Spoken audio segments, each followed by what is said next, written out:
Hello everyone and welcome to the American Public University System Symposium. This session will be focused on current science knowledge in support of popular science literature. My name is Shandra Seim and today I will be discussing Lincoln Bramwell's Wilderburbs, Communities on Nature's Edge, which explores the history of ex-urban development, the often unanticipated challenges of moving away from urban infrastructure, and the impact of anthropogenic activity on these sensitive areas and species. Lincoln Bramwell has served as the chief historian for the U.S. Forest Service since 2009, but it was his prior experience as a wildland firefighter that sparked his interest in better understanding these fringe communities on the wildland-urban interface. Curiosity propelled his research into learning when and why these cultural shifts occurred, with people escaping not just the hustle and bustle of the city, but pushing past the suburbs in search of an idyllic balance between nature and the amenities we have grown reliant on in urban centers. In the years following World War II, affluent citizens in the American West were looking for more from life than what the cities and suburbs could provide, seeking to reconnect with the natural world. Those who could afford to buy homes nestled among the pines invested in plots in subdivisions like Summit Park, pictured here, but many soon found that their expectations proved quixotic, and reality was that living in exurbia presented abundant challenges that they had given little to no thought to.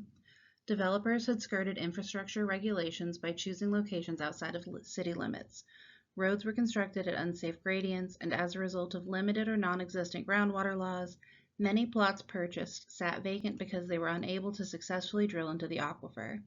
Aquifers in mountainous areas of the western United States tend to be very fractured due to the way the mountain range is formed, with generally steep slopes and shallow, cobbly soils. A common misconception is that because there is ample snowfall in areas like Summit Park, there will be easy access to water. In reality, much of the snow and rain that falls on the steep slopes is lost to evapotranspiration, leaving very little usable water to recharge the aquifers. Bramwell summed this up perfectly when he concluded that geology, rather than residents' desires, determines the likelihood of obtaining water. A 2013 study published in Land found that exurban development has disproportionately higher impacts on ecosystem services and demands on natural resources than suburban or rural housing, including water, which implies that this lifestyle may not be compatible with conservation. Wildfire also features prominently in Bramwell's Wilderburbs, and for good reason. Creation of the Forest Service led to total fire suppression being favored over letting small burns exhaust themselves, altering forest composition by allowing a larger accumulation of undergrowth and thus a larger source of fuel.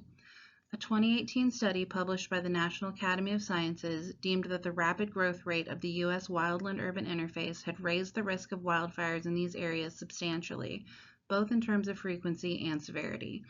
Human habitation increases the chance of fires caused by anthropogenic activity and complicates the process of controlling a blaze once it is ignited.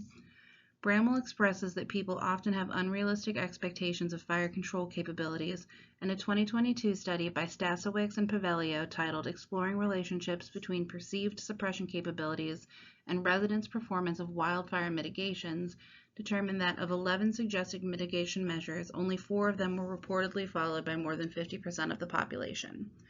Wilderburbs do not have the same resources available to combat fires as urban areas, such as hookups to a steady water supply, and many homes do not have driveways that meet access requirements for emergency response vehicles, making it more difficult and dangerous for wildland firefighters to attempt to protect these ill-equipped homes.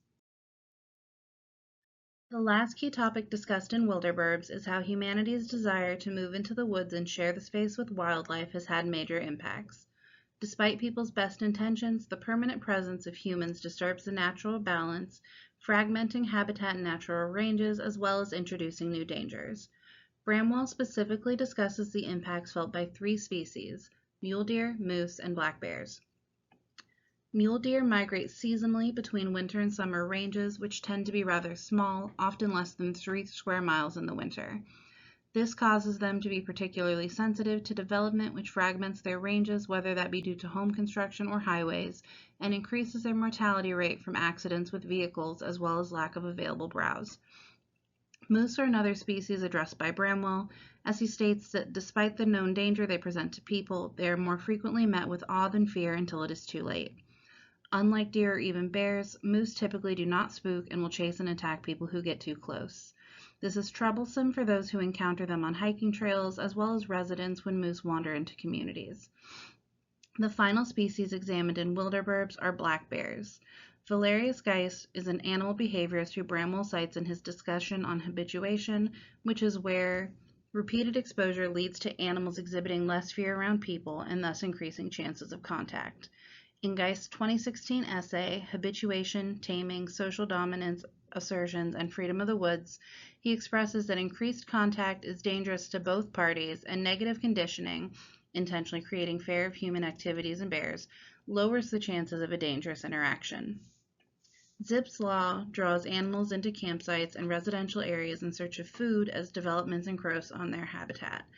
And as nuisance or problem bears are only relocated once before being destroyed, this has led to a massive decrease in the black bear population of the Sandias.